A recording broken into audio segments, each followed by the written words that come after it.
नमस्कार।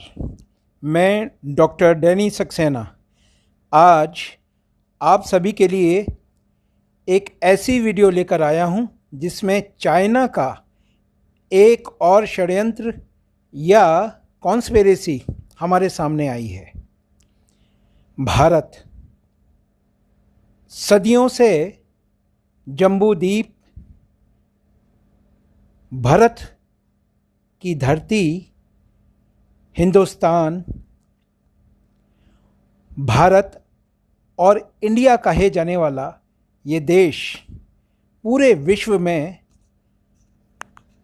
एक अनूठी पहचान, और वो अनूठी पहचान हमारी सभ्यता, हमारी संस्कृति और हमारा सौहार्द है।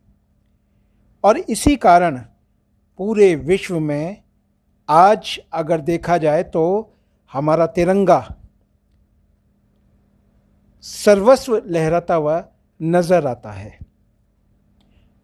भारत का एक पड़ोसी जिसको हम चाइना के नाम से जानते हैं, चाइना या चीन, हिंदी चीनी भाई भाई को हिंदी चीनी भाई भाई से आगे बाय बाय कर दिया गया, परंतु उसकी कॉन्स्पिरेसी ख़त्म नहीं हो रही। कोरोना वायरस को फैलाने के बाद, या जिसको विभिन्न नामों से हम जानते हैं, कोविड-19, corona virus disease 2019, novel corona virus, pneumonia, विभिन्न नामों से जाना जाने वाला ये जो एक बीमारी है चाइना ने फैलाई, फिर भी वो मान नहीं रहा है कि ये बीमारी हमने फैलाई।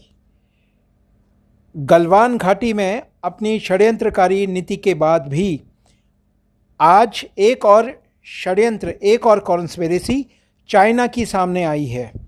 और वो कॉन्स्पिरेसी है एक ऐसी कॉन्स्पिरेसी जिसको हिंदुस्तान कभी माफ़ नहीं कर सकता, और हिंदुस्तान उसको इस षड्यंत्र में, इस कॉन्स्पिरेसी में कामयाब भी नहीं होने देगा। भारत की भूमि पर बहुत सुंदर एक जगह है, लेह लद्दाख। लेह लद्दाख निश्चित रूप से जम्मू कश्मीर से कहीं कम नहीं है। लेह लद्दाख की इस भूमि पर सोवा रिगपा नामक एक ऐसी थेरेपी, सोवा रिगपा एक ऐसा उपचार जो प्राचीन समय से आयुर्वेद का एक नवीन रूप माना गया, महात्मा बुद्ध के द्वारा फैलाया गया, यह उपचार आज सोवा रिगपा के नाम से जाना जाता है। सोवा रिगपा भारत की तिब्बत सहित हिमालयी क्षेत्रों में प्रचलित प्राचीन उपचार पद्धति है।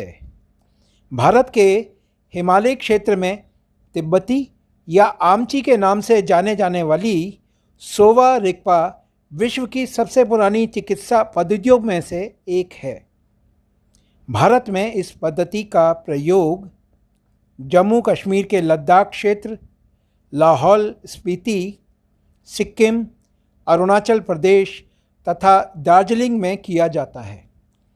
सोवा रिगपा के सिद्धांत और प्रयोग आयुर्वेद की तरह ही सोवा रिगपा के चिकित्सक देखकर, छूकर और प्रश्न पूछकर मरीजों का इलाज करते हैं। ऐसा माना जाता है कि यह पद्धति भगवान बुद्ध द्वारा लगभग 2500 वर्ष पहले प्रारंभ की गई। बाद में प्रसिद्ध भारतीय विद्वानों जैसे जीवक, नागार्जुन, बागभट्ट एवं चंद्रानंदन ने इसे आगे बढ़ाया। इसका इतिहास 2500 वर्षों से अधिक का रहा है। सोवा रिगपा प्रणाली यद्यपि बहुत प्राचीन है, किंतु 1976 ईस्वी में ही इसे मान्यता प्रदान की गई है। यह प्रणाली पुराने रोगों का सफल इलाज करने में कामयाब रही है। और उनमें विशेषतः अगर हम देखें तो ब्रोंकाइटिस के अलावा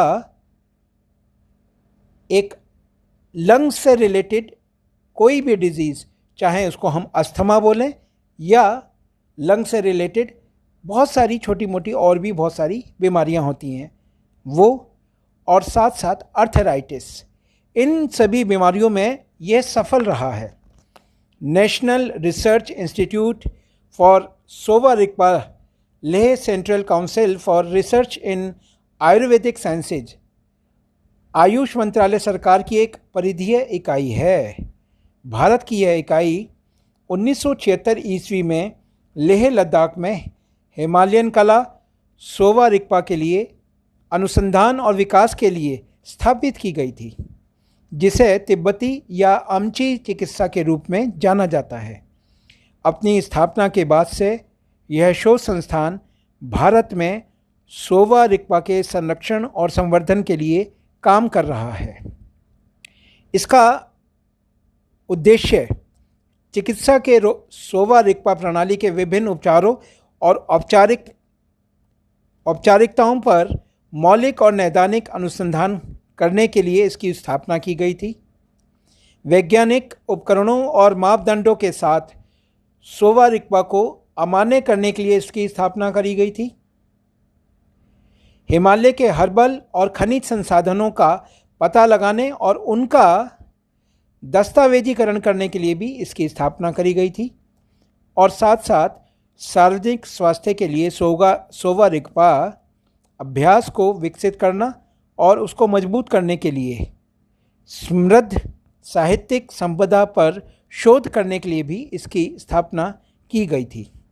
आज महात्मा बुद्ध के द्वारा चलाई गई यह पद्धति चाइना की वजह से खतरे में है, क्योंकि वो इसे अपना बता रहा है। बस ज़रूरत इस बात की है कि हम सजग रहें और हिंदी चीनी भाई भाई की इस भाषा को पहचानते हुए अपने प्राचीन इतिहास से आज तक का इतिहास, चाइना के साथ अपने जो संबंध देखें तो वो सभी षड्यंत्रकारी संबंध सामने आएंगे।